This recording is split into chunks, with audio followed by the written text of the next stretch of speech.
Hello and welcome to another episode of Gig and Tell podcast. I'm Tash, Well, and today we thought we'd talk about Pierce the Veil because I went to see them.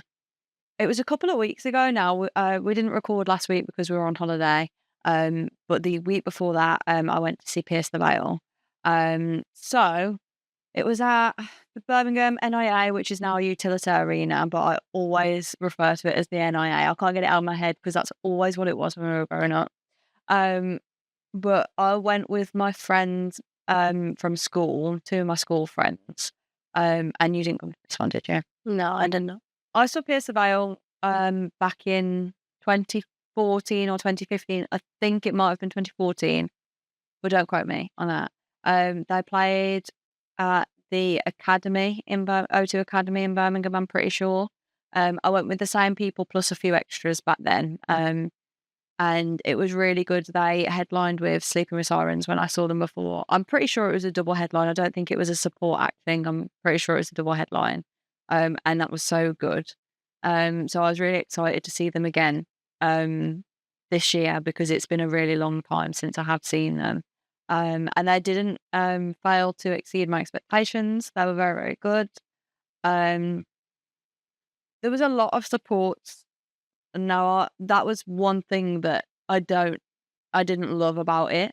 They were all very good supports, but it just makes the night feel really long. I struggle standing and feeling comfortable for that amount of time, especially when you're waiting in between three supports because you kind of wait around for the next one to come on while they sound check and stuff, which I get that they have to do that, but it feels kind of, I don't know, like you keep losing your hype for it as the time goes on. But the supporters were Crawlers, Hot Mulligan, and Cave Town. They were all very good. Hot Mulligan were my favourite in terms of I know their songs a lot more than the other two bands. I don't really know anything of Cave Town or Crawlers, do you? Not off the top of my head. I thought that I recognised the names of them, so I'd know a couple of the songs, but I didn't. Megan knew one from a TikTok thing, which I think was I can't remember which band it was, but she knew a TikTok song from one of them, but which she'd probably know. But they were all very good. The sound wasn't so good for the support acts, I will say. The sound sounded much better for Pierce the Veil, but Pierce the Veil put on such a good show. I can't even tell you. What got me about it was that the sound felt huge, and I don't know how else to describe it, but it sounded epic. Um, it was like, when you go to a concert and sometimes it doesn't feel like it all comes together very well. I can't explain how big their sound sounded. It was pulsing through you. It was so good. They really packed a punch with their sound at that show, and I don't think I've ever been to a show that has sounded that good. It sounded incredible. Yeah, Vic was really good as well. Vic sounded really good. His voice was incredible. And I will say the crowd around us, we always complain about Birmingham crowds. No hate if you're from Birmingham. I'm sure that I've seen a lot of people that go to Birmingham gigs a lot say the same. But the crowd sounded amazing. There was such a buzz from the whole crowd that you could hear, but not directly around us. I felt like we were the only ones, sort of singing in our area where we were, and jumping around and stuff. Everyone else was pretty, moved a little bit, were pretty, flat, to be fair. But, yeah, I had a very, very good time. You could hear whenever it went quiet and you stopped singing, the rest of the arena, all singing along. And there were some really beautiful moments with our flashlights up and stuff, which I usually find really cringe, but I really enjoyed. They didn't, the set list was really good. They didn't play any songs that, no, should I say the set list was very good, but they didn't not play anything that I wanted them to. Everything that I would have hoped them to play, they did play and more. There was a few that I didn't know, but I didn't listen to much of their stuff that was more recent. I kind of fell off at Circles and that album. Um, but it was very, very good. It was worth the money for sure. I can't remember exactly how much I paid for that ticket. I want to say it was somewhere between the realm of 70 and 80, something like that price. Which is about the price that I'd expect to pay. But it was very, very good. Very much recommended. Everyone looked amazing. The goths and emos at this place were like all out, like white face paint and like black like eyeliner and stuff, like proper like pale faces. It was so good. Everyone like was 10/10 effort. And we went to Spoons before we went to the gig, and it was heaving with emos. It was literally the whole Weatherspoons, because it was only like a 5-minute walk to the venue. The whole Weatherspoons was like our people, and like everyone was like sort of talking to each other, like outside and saying like, "By any chance you going to Pierce the Veil?" And like it was like everyone had that like kind of common ground, and that's what I always say I love about concerts, is that it feels like everyone's in unity and like we're all on the same page. Because I find that a lot, obviously, in real life, we all have difference in opinion of stuff. So, like, when you're actually at a concert and all these people are feeling the same way that you do about the artist, it's like, fuck it. Like, really, really good. Enjoy it. But that's pretty much all I have to say about Pierce the Veil. I feel like I've done enough talking. I don't like being the only one that's talking the whole time, but it was really, really good. Um, and I think I'd go and see them again for sure, but I don't know if they could top it, to be honest. It was a really good show. Everything about it, really good. The one thing I do hate about it is choosing outfits for shows that are in, like, we're going into autumn now. The concert was on the 27th of September, and it's, like, getting cold, and I was like, "I don't know what the hell to wear." Yeah, it's very tough deciding what to wear when you know you're gonna be freezing going in and out, but boiling in there. Yeah, exactly, that's the thing, like, we were getting the train up there, so I was like, "I need to have something to cover me up so that I'm not freezing cold traveling, like, to and from." But when you're actually in there and you're standing, it's not so bad when you see it, because you can chuck your coat on the back seat, you know, on the back seat, on the seat that you sat on. But when you're standing, it's just so inconvenient, because you don't wanna have, like, a coat or a jacket on because you're sweating, because you're stood and surrounded by people, but equally, like, you don't wanna, like, get ill and stuff from not wearing it and freeze to death on the way home. Yeah, 'cause it's miserable when you're cold. Exactly. So miserable. And you almost feel like you come out of this gig on this high and then you're traveling back and you're so cold and miserable and you're like, You don't want it to ruin your night. yeah, I hate it. I hate it. And I do find actually that a lot of people tour in those sort of autumn, winter months. And there's usually a lot less in the summer, whether that's because festivals are on, yeah. so they don't date clash and stuff, is probably the reason. But Because they'll do the festivals in the summer because that's when the festivals are, and then touring after because you can be at that festival and go, oh, if there's anyone that's not didn't know who we were and you've enjoyed us, come to our tour. yeah, in September, October, Yeah, and December, January. Yeah. it's what a lot of them do. The festivals are like the announcements. Yeah, the tours. A lot of the shows that we have coming up were actually announced at Slam Dunk. Yeah, true. True. Very true. Talking about outfits and struggling because it's autumn, what about talking about summer 2024? Because in contrast to how we're feeling about kind of choosing outfits right now for concerts, which, by the way, I might say is one of the biggest decisions. Like, choosing a concert outfit is one of my favorite things to do. I love choosing concert outfits. And it's much easier when you're choosing outfits in summer, because you can actually wear what you feel you will be warm enough in outside and inside. Yeah, because it like boiling hot inside is the same temperature as outside. Yeah. Or you're outside anyway. Or sometimes it's the complete opposite reverse, and you are hot outside and then you go in expecting to still be hot, and they have aircon on and you're freezing cold. Yeah. But when we went to that's not what I want to say. Summer last year, we had a lot of things booked in, didn't we? A lot. I feel like summer last year was just bam, bam, bam, bam, bam.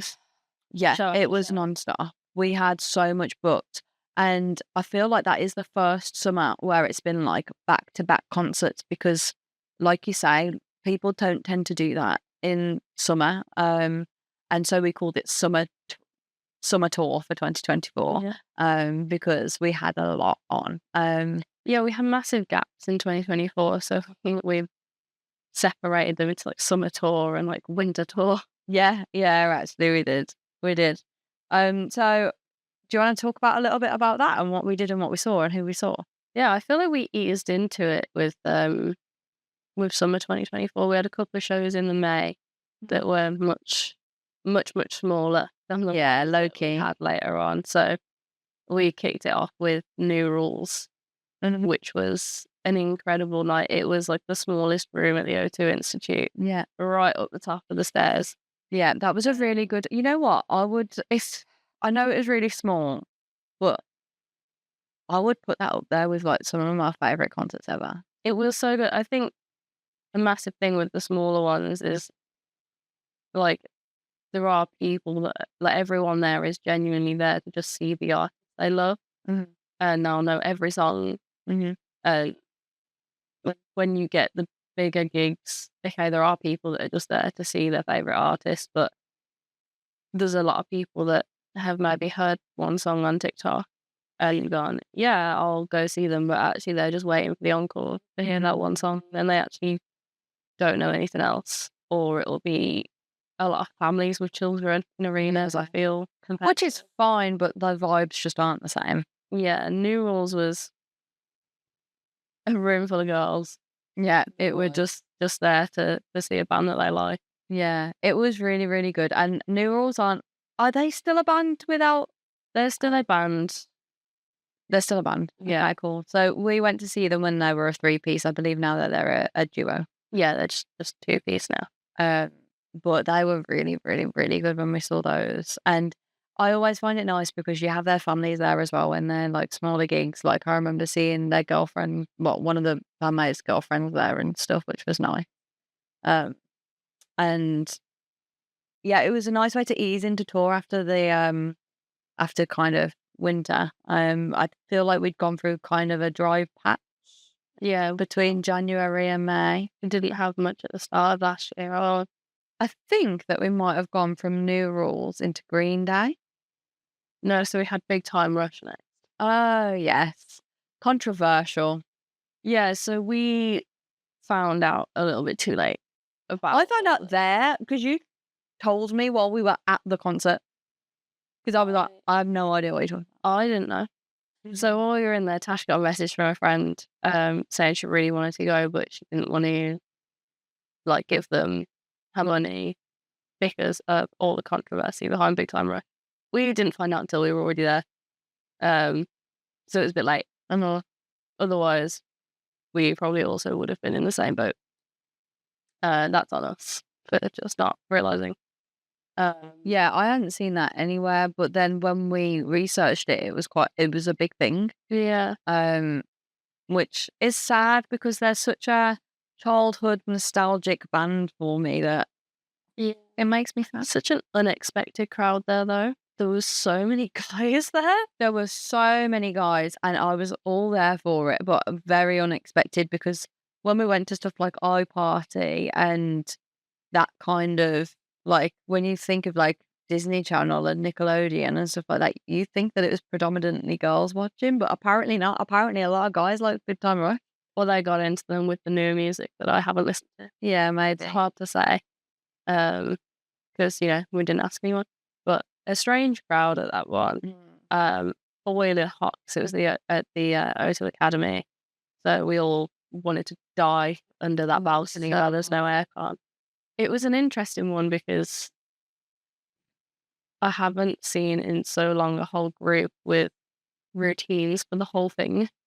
Oh, their dance routines. Considering they were on such a small stage and there's a lot of them, um, their dance routines were very well thought out. Oh, boring you.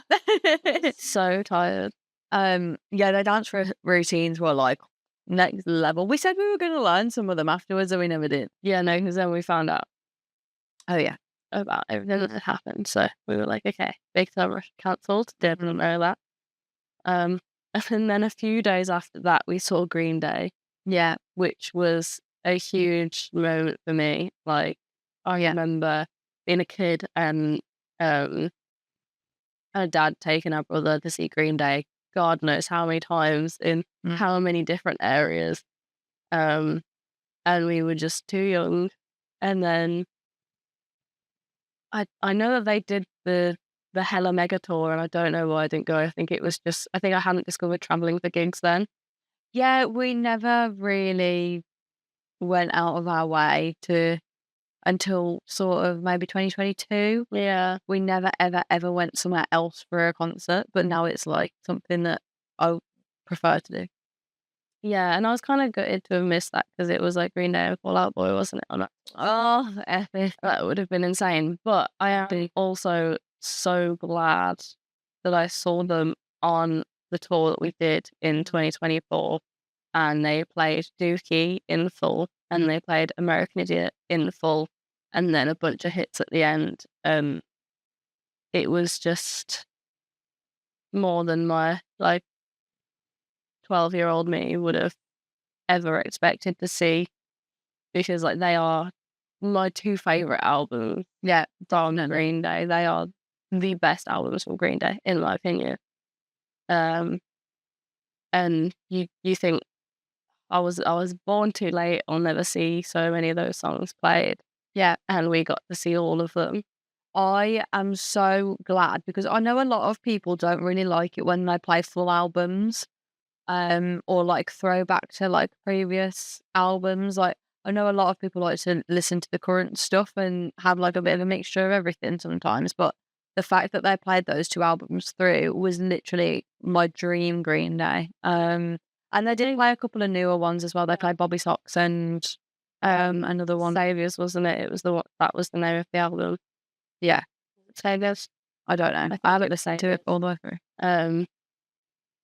I'm sure the album was called Saviors and they played the title track. But correct me if I'm wrong. My chest is really bad, so I'm definitely getting ill. Yeah, that was a crazy one, and that was at a cricket club in Manchester, cricket ground. I don't know. It was I want to say Twickenham. it was the name of the two different football grounds but combined. Something Old Trafford. Oh, yeah, Old Trafford, but it wasn't football. It was, the cricket ground. yeah, I think you're right. That was so good. And may I say, I think that that might have been my first outdoor gig. Okay. I don't think I don't think I've done an outdoor. Oh, well, actually, we did Slam Dunk Fest. That was this year. That was this year. Did I that might have been my first outdoor concert. Can you think of any others that we've been to? I can't. But I'm thinking it was still an arena, like it was like a stadium. We'd been to stadium gigs before because our first stadium was ACDC. True, but we were under the roof there. It felt different. For me, it would have been Foo Fighters, but you weren't there for that one. Yeah. Seeing What's Her Name live was everything that younger me could have ever dreamed of. That is my favorite Green Day song by far, like of all time. I love that song. It's But yeah, the set list was absolutely incredible. You couldn't knock them for it, and they timed it. I don't know whether they did it on purpose or not, but they timed it so perfectly. Playing When September Ends, the sun was setting, and the atmosphere in that stadium was just fucking beautiful at that time. Like, yeah. Also, not to mention that while, we are in the UK, so we didn't have the best weather while we were there was a beautiful moment where there was a rainbow. there was a rainbow. And we got like a photo of us all with the rainbow behind us. It was really cute. And I feel like that was recurring that year as well. Every outdoors if we went to, it like rained for a little bit, but not the whole time. Yeah. It's just a little bit of rain, which was always a nice moment somehow, and then Yeah. a little rainbow. It was literally just perfect. It's like you say, it was always in a nice moment or a moment where you really felt like about it, you know what I mean? Like fuzzy about it. And when September ends with the sunset, it was just beautiful. It was so Mm. beautiful. Um, the only thing that wasn't great about Green Day was getting back. It was such a busy place to be, and there was no signal directly outside the venue, and we always struggled to get like Ubers and stuff back. We stayed in a hotel overnight, but we needed to get back to it. So Yeah, because you can never get one close to the stadium when there's something like that going on. exactly, everyone's trying to get a cabs back to wherever they need to go. So we walked for a really long time before we actually managed to do it, but we kept the vibes up. We danced. We learned the no, we didn't learn it. We were doing the boot scoot or something, weren't we? We were doing the dance to Austin. Fine. Oh, okay, yeah. Um, to keep the vibes up while we were waiting for our Uber, and yeah, it was an overall really good night. It just felt really long getting back. That was the only downfall was that Honestly, one. I have nothing bad to say about the actual concert. I had forgotten about the hell of getting back, but that is just something you expect with a stadium show. Hmm. After Harry Styles, like that's exactly what I did. Harry Styles Yeah. set me up for. And even, if you get in a train or if you've parked somewhere nearby, the traffic getting out, like Always whether that's people traffic queuing for a train, whether it's the car traffic trying to get out of where you've parked, it's what you expect. Mm. I mean, our mom, Emma, mom told me recently that one of her friends, whenever they go to a show at Wembley, she goes at like 6 o'clock in the morning just so she can get a good parking space. And she will just hang around at restaurants and whatever by Wembley, do some shopping. She can take it back to the car. Fair enough. Just like she will go so early in the morning, and I'm just thinking, okay, but do you not need a nap? Yeah, well, I'd need to sleep. Like you're going down there at 6 a.m. to get a parking spot, going to be there late for a show, and then drive back. What was after Green Day? Was it Foo Fighters? Possibly, yeah. So Foo Fighters. We had these like all in the space of like 2 weeks. They were all one after the other. Yeah, literally like multiple a week. There was like one midweek and then one a weekend. So it was like we had Big Time Rush on like a Wednesday or something. And then Green Day was the Saturday, and then we did the same the week after where we saw Foo Fighters in the week. We went after our work. Thursday as well. Yeah, we went after work. That was at Villa Park. Yeah. Adam had already gone earlier in the day. We like got there so late. I think we only caught the last support act. They sounded good though. It was a female singer, wasn't it? I can't remember who supported. Was it like Hot Milk or something? We missed Hot Milk. Hot Milk had supported, but we missed them, which I was gutted about. But I didn't book the time off work, so that's on me. Mm-hmm. And then there was someone else, I can't remember who it was, or I didn't know who it was. And they did sound good. And then it was Foo Fighters, and it was the same again. It was sunny until it was raining, and then there was a rainbow. Yeah, there's another rainbow at Foo Fighters, which was really pretty.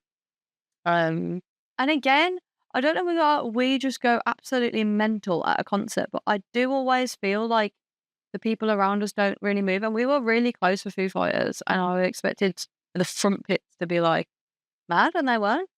Yeah, I think, correct me if I'm wrong, maybe I'll upset some people with this one. I think with bands like Foo Fighters, it's possibly a little bit age. Maybe. A lot of the people that were around us were a lot older than the shows we go to, where everyone's jumping around and moshing. And Well, this is what I mean. I always feel like I always expect that level of energy when we go to a concert, and I never actually receive it. yeah, because we were very close with Foo Fighters. Really close. I think a standout moment for me with Foo Fighters, which again, maybe some people disagree and they will hate me for this, but when there was someone that had passed out at Foo Fighters, and everyone's hollering for attention, come and help this person. I get it. But when Dave just stood there and started playing Stairway to Heaven, until this person had been sorted out. And he was like, he was playing it. It was the things he was saying at the same time. He was playing it, and he was like, just imagine you've passed out at a show and you wake up to Dave Grohl playing Stairway. yeah, like For you? it's so funny. I totally rate him for that. Yeah. Yeah. But Dave Grohl was controversial then because shortly after or shortly before we found out that he cheated. After. It's just Day after. after. Yeah. Good. Yeah, a lot of people fell out with Dave Grohl over that one, I think. But it was he upset someone about Taylor Swift and I don't know. Oh, at that show. No, at a show just after. I think it was actually just a joke and people completely took it the wrong way because, like, there has been, like, interviews and stuff where it's been mentioned by either Dave or Taylor that they are friends and they completely respect each other's music. They completely look up to each other. But he made a joke because it was the same time as the Eras tour, when one of them had messed up and he'd been like, we made a mistake because we're human and we're playing real instruments and like some tours or like something like that. Right, okay. And people had kicked off about it and I'm like, come on, man. Like I thought it was funny. I remember feeling upset about it at the time. Now I don't quite remember exactly what happened. So I don't know. But I remember being upset with Dave and I'm pretty sure that was before we went. It was on that tour that I can't remember. Pretty sure that it was just before we went that had happened. And then, because I remember being like, that's put a bummer on me going. But then I remember him cheating on his wife. Why? After. And being like, come on. There's videos of people throwing their cardboard cutouts of him away and Yeah. and all sorts. The internet's funny. Yeah, everyone was very upset about that. But the show itself was incredible. The show was good, yeah. I'd not seen Foo Fighters before. I know that you. Yeah, that was my second time seeing Foo Fighters. To be honest, the first time I saw them was like absolutely insane. Whether that's because it wasn't Birmingham, Probably. or whether it's because it was my first time seeing them and it was a very last minute thing for that one. Like I hadn't got a ticket when they went on sale. It was like my brother's friend couldn't get the time off work. Okay, so you had their ticket. And I had their ticket. All I paid for was the train. They'd already paid for the ticket. They paid for the hostel. And that was in Wembley, right? No, it was the West Ham ground. It was London, but it was the West Ham. Okay. Foo Fighters are one of those bands for me where I've seen them now, and I feel like I've seen them now. I'm happy. Yeah. I feel the same way about Taylor Swift. Was that the same year? It was. Yeah. So I went to Taylor somewhere in the middle of there. Yeah. Not me and myself. Which won't have been in yours. Yeah, so I went to Taylor before Big Time Rush. So before Big Time Rush and Green Day and Foo Fighters, I went to Taylor Swift, which was amazing. I don't know why I hadn't thought of that then. But again, Taylor was one of those artists where it was so good when I saw her that I'm like, okay, I've ticked that box now. Like, I've seen Taylor Swift, like a huge bucket list artist, but I've done it. Very good. Choosing an outfit for Taylor Swift. Oh, it was the best. I absolutely loved it. You didn't come to that. It was just me and my friend. And it was, well, it wasn't just me and my friend. We also went with her cousin and like auntie and stuff, but it was really, really good. We had the best time, honestly. But again, Foo Fighters are another one of those artists where I was a bit like, okay, I've ticked that box now. Like, you've seen them multiple times. I'm sure you'd see them again. To be fair, I think it would 100% just depend on my situation at the time. Like, if they announced the show now, I'd probably just be like, yeah, I've seen them. I'm good. Okay. But if I was in a position where I like wasn't saving money for something specific, then maybe I would. But Yeah. at the moment, priorities, there's something else I would rather have when the tickets are so expensive. Yeah, so expensive. Because they're a solid 80, 90 pound band, if not more. Yeah. The way things are going at the moment. So It would depend on the timing Mhm. for Foo Fighters for me now. I just feel like I do feel like I've seen them. I feel like that show that we saw 2024 didn't knock my socks off like the first time I saw them back in 2018. I agree. I'm glad that I saw them and it was a good concert, but it wasn't anything particularly special for me. Mhm. Like, I didn't get a wow factor really, other than actually there was one point where someone else came on stage, another Hawkins, was it?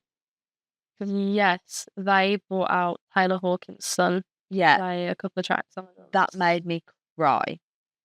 That made me physically cry. Yeah, that was a touching moment. Yeah, I absolutely loved that, and it reminded me of my brother for some reason.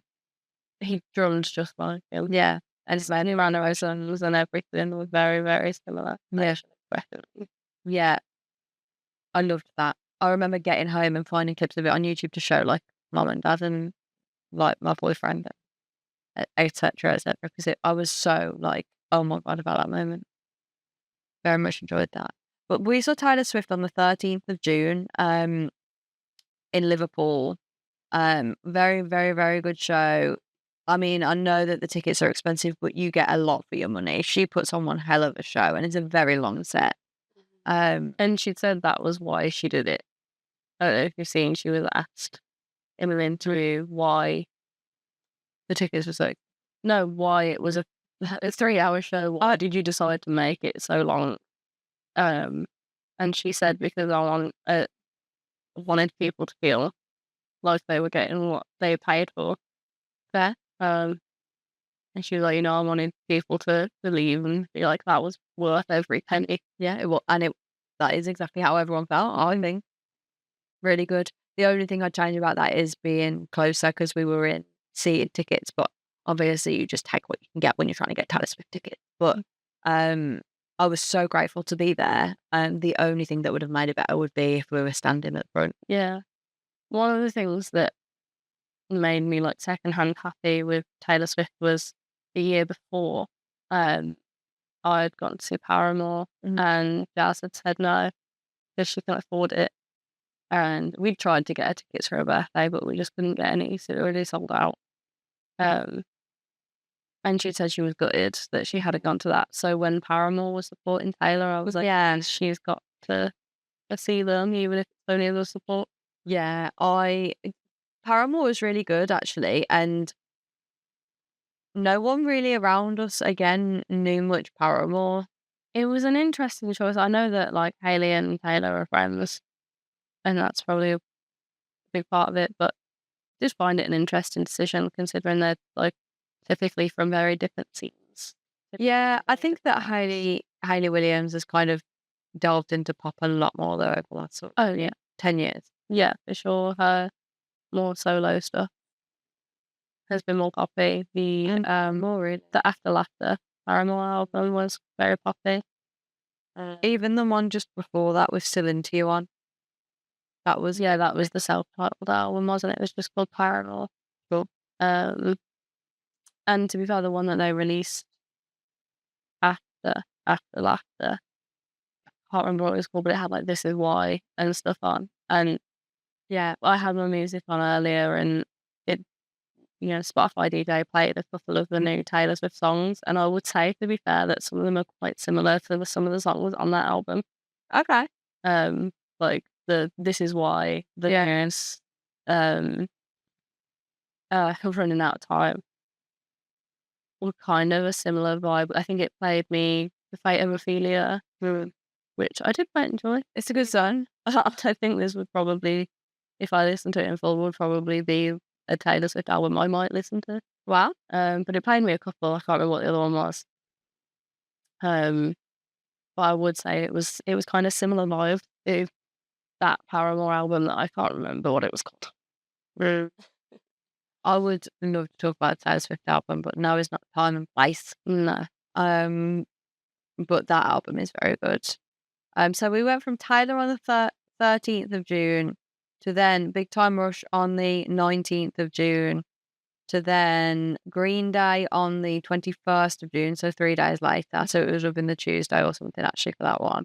And then Next was Foo Fighters, I'm pretty sure. Yeah, on the 27th of June. So there was a week between Green Day and Foo Fighters.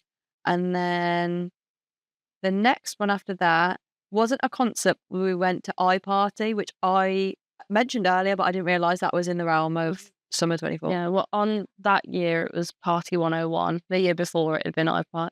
Oh, sorry. Yes, Party 101 the year we went. Very good. Which was a vibe. Everything I expected it to be and more. Yeah, it was so good. Again, what a vibe. I will say I was surprised. Everyone was like standing as if it was a concert facing forwards, watching whatever Robbie's name is. What's Yeah. his name? That hosts it, Matt something. Matt Bennett. Matt Bennett. What a guy, may I say. Yeah. What a guy. Someone had to put that together. We all needed, like, all the people that didn't get to go and see, because the musical artists that came from those kind of things did tour. There was loads. Loads of people came from Disney, didn't they? Yeah, there were Big Time Rush tours, though, back when Big Time Rush were a show. And there would have been so many people, ourselves included, that didn't get to go to that. Victoria Justice, don't think she's ever toured over here. And people like Demi Lovato and Selena Gomez, they're not people that come around often. So, and I just think that, I don't know how anyone didn't do it sooner, but like coming together and all singing Disney songs. And it wasn't even just like real songs is probably the wrong way to put it, but like proper songs that you have like in full. There was also like the SpongeBob a SquarePants theme tune, and yeah, there was a lot of theme tunes and Phineas and Ferb theme tune and stuff like that is never something that you'd ever hear anywhere. Like you wouldn't go out and hear that anywhere. And to be fair, so good. Phineas and Ferb would, because Bowling for Soup play that when they tour. Do they? They do. Oh, or I've seen videos of them playing it anyway. Well, it was a really nice idea of a night, like everyone in unison listening to throwback songs. And I know Wishing we were kids again. Exactly. And there's something about nostalgic shows like that is like, you just can't beat it because it just takes you right back. Yeah, it was a very good night. It just felt a night where you could let go. Yeah. I expected it to be more of like a club night, if you will, where everyone was like, where it like felt like a club, but it didn't. It did feel like a concert, didn't it? And Matt came into the crowd and was dancing around. He was jumping around like a fish out of water. On the way he was going around. It's brilliant. Yeah, he was a vibe. It's brilliant. A part of me wishes that we could have seen that in America, because they had all the guests. Yeah, in America, because obviously it's where they all are. Yeah, you know, you're not going to fly someone over to the UK for one show. One show. No, you're not. And that was at the O2 Academy, which is also quite small. It's a small venue. I'm glad we managed to get where we were for that, because I feel like we weren't so close that we were with the slightly younger end of the age group there. Because I probably would have gotten very annoyed with them. But we were still in the space where you get aircon, because my God, that was a sweaty one. Yeah, that was hot. So warm. It was so good though. It was so good. And it was nice because there was so many different age ranges and stuff, because of people growing up with different generations. And I feel like we were the perfect age to have been right in the middle of things. So like some people that we went with, or whoever was there, might have only seen like the older end, like the Sweet Life on Deck, Sweet Life of Zack and Cody and That's So Raven kind of side, and missed like the Good Luck Charlie and stuff like that. But we were right in the middle where we were just getting the end of stuff. And well, we had that age range within our group. Like we had our cousin who's younger than us, and we had a friend that's older than us. So we had an age range. I don't think how old everyone was. It's a gap of like 10 years. Yeah. Because LJ is 5 years younger than us, and Rosie's like 4 or 5 years older than us. So it's like a 10-year gap between them two. But yeah, we had a really good time at that. If anyone has the opportunity to go to that, I 100% like urge you to do it. I know that they're doing another one now.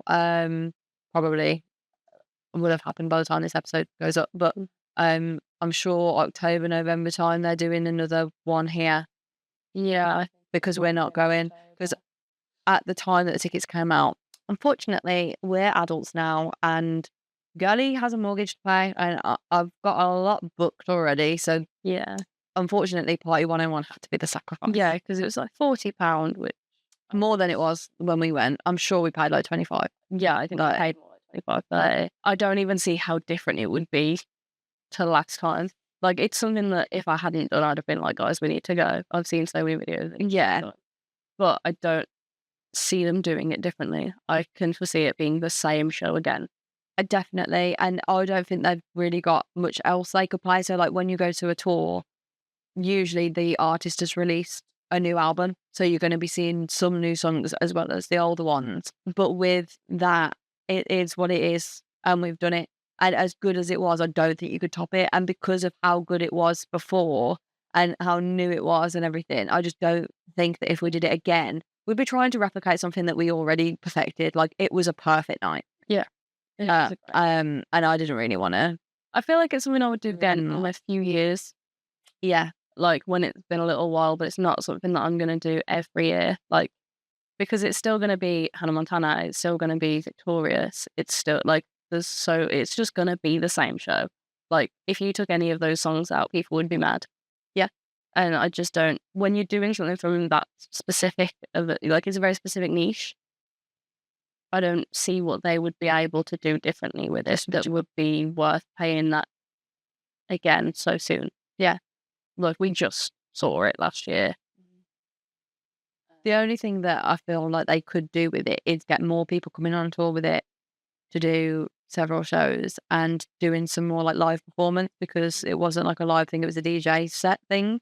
So the only thing that I can imagine them doing differently with it is by having those artists and those celebrities come with him. Like they had in America. And yeah, and It was a show where Liz Guinness came on. that's what I mean. But I think it would have to be like consistent. Yeah, And more for sure. Definitely. Can I also take this time to say, have you finished on Party 101? Yeah. Can I also take this time to say, I feel like I haven't addressed the fact that, like, the first few episodes that we've done have been, like, really low-key and chill, and today I'm sat here with makeup like this. Yeah, full glam. I feel like I have to address the fact that we are going to see Katy Perry tonight, so this is why our makeup is quite extravagant, because I've been sat here this whole time chatting, not even thinking about how I look, and realised that actually I've got, like, full lips on and eyeshadow and everything, and I never wear eyeshadow. It's very rare of me to wear eyeshadow. So I just wanted to address that we are seeing Katy Perry, which is very exciting, but that is why we still on the appropriate throwback vibe of Party 101. Yes, this is what I can't wait for. I don't know any new Katy Perry. Like, I'm going to look a fool when she's playing, like, new Katy Perry. But, like, I loved her when we were children. After we saw Party 101, our next one after that. So Party 101 was the 1st of July. And then after that, on the 2nd of July, so the next day, was Avril Lavigne. Avril Lavigne has been a bucket list artist for me since I was like, what, 6 years old. Avril Lavigne was an incredible one for so many reasons, because also, like, Cardiff Castle is a great place. I could do a whole episode just on it. Like, I love that. Cardiff Castle is incredible. My one tip, if you ever go to Cardiff Castle for a gig and it's dry and you have asthma, is take your inhaler and maybe a face mask, because the dust is unreal. The dust at that show, we were back at the hotel after the concert blowing our noses, and it was black coming out of our noses. Yeah, it was pretty. It was gross. It was horrible. And I didn't really notice it much when I was there, because I'm not asthmatic or anything, but you could see it on us. Like, you could see it on our faces. My boots were filthy. Yeah, don't wear shoes that you care about, that you can't. Like, it's fine if they're like leather, you can get dust off leather, but when I brushed my teeth, yeah, we were spitting out dust, black mud. It was very dry like dirt. It was vile, but so worth it. So worth it. Other than that, the whole show was incredible. It was great to see someone again from such childhood, from our childhood, from such a big. Avril Lavigne was a big part of our childhood. Yeah, she impacted my whole character growing. Yeah, I think all of us took inspiration, style wise. Yeah, Avril, especially the What the Hell era. It was a very different show to what we're used to in terms of, obviously, she's been through a lot. She is in recovery. She cannot jump about the stage The way she used to. and like the way she used to in the way that we what other artists do. Yeah. But her vocals were just incredible. Like She's so good. it was a very good show. And being the greatest hits, obviously we got to see a lot of incredible songs. That was my favourite concert of all time, I'd say. Avril Lavigne has always meant so much to me. Grown up with her, like you say, took so much inspiration from her, and just seeing her live outside, summer vibes. It was so warm and sunny. We had a great time. Got so drunk. It was just elite. Like the vibes were immaculate. Choosing our concert outfits, getting hotel ready. There's nothing like getting hotel ready with your girls. I tell you, like it's my favorite thing in the world. We went out for food beforehand. That's a story in itself. It was messy. It was beautiful. It was everything. Like the trip itself, absolutely incredible. We all know that genuinely one of my favourite parts of that show was the support act. Yeah, Simple Plan supported Avril Lavigne. Simple Plan playing that. I think that it was Femme that was first, wasn't it? Yeah, Femme was first, and I knew Femme from she did a collab with Water Parks in Austin. Yeah. And then Simple Plan came on. I was 15 again. I was sobbing my eyes out. I was depressed, but having the best time of my life. Yeah. Because like they are a band I would pay to see. They were so good. Like if they came around and did a tour, I'd be there. They had like big blow up balls and balloons. Yeah, so it was fair.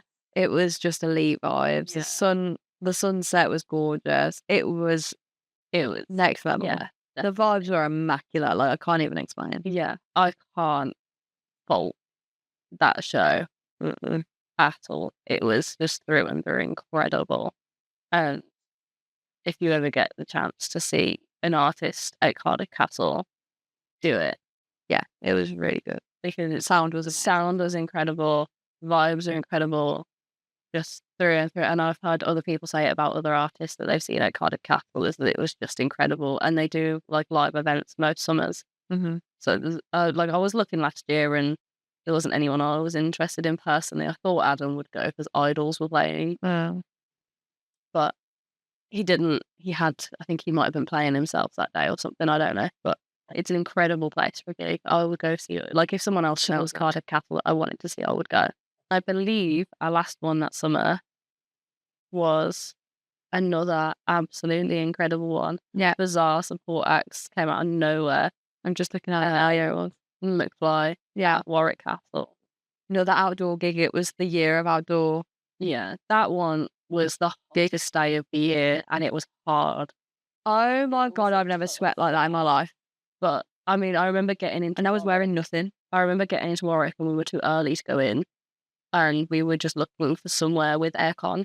And like we walked past like a coffee number 1, which was it had a sign on the door that had like no cold drinks and stuff like that. Machine had broken, they couldn't do any cold drinks. Yeah. And we ended up sat in Exeter just to try and get something cold to cool down and get through. Oh, that's it. Coolers. And then we went into Warwick Castle and there's something just so different. I feel like outdoor gigs just hit different because the people that don't want to be in it don't have to be in it. Yeah. And you can move around. And it was such a good vibe for McFly because there's so many families with children that go to see McFly and they would just be further back in the field with a picnic blanket. Yeah, people like legitimately bringing blankets, and there was food courts and ice cream vans and kids bars and loads that and people were just sat at the back with their picnic blanket having some dinner or whatever. Yeah. It was a proper good like vibe. Yeah, proper day out. The first support act was Elvana. It's so fucking random but so good, so wild. And I know there's a lot of conflicting opinions on tribute acts, but I don't think you could even call Elvana a tribute act. That's its own thing entirely. Yeah. But I mean, a vibe. It was a vibe nonetheless. Who else supported? It was the Hoosiers. Yeah. Also supported, which was big for Rosie, who we went with. 'cause I think she'd listened to them a lot when they were about back in the day. Yeah, the new. I knew a couple, but I chose the Who's Years as my sit down time to be ready for McFly because McFly are up there in my favourite bands. Yeah. They're very high up there and they are so tight as a band. They put on such a show. Their chemistry on stage is next. I can't compare McFly to any other band. No, they're Like, one of a kind. they're completely their own thing. And, I think a lot of bands, they play their show and they'll have their talky bits in between, but it's usually quite serious. Whereas McFly are like going to the theatre show. They are entertain like a comedy theatre show. They are entertaining. Yeah. And then they play a song and then they entertain again and then they play a song again. And again, the vibes, like watching the sunset while you're at like a show and going from day to night and never knowing where Dougie is on the stage. Where's he gone? it was just immaculate again. Like that whole summer of music was just incredible, but that's Fly Man. Yeah. But yeah, that was probably up there with my favourite McFly shows. Well, like that was an incredible vibe. It was a long set, I feel, that show was. It did feel long actually, yeah. And then we had just like incredible car vibes on the way back as well. And that was summer wrap. Anyway, we have been talking for so long that I've ran out of space on my camera for more. So we're gonna wrap it up there. Katy Perry tonight, I look forward on the lowdown of that next week. But for now, thank you so much for watching this episode and we will see you again next week with another one. Bye. Bye.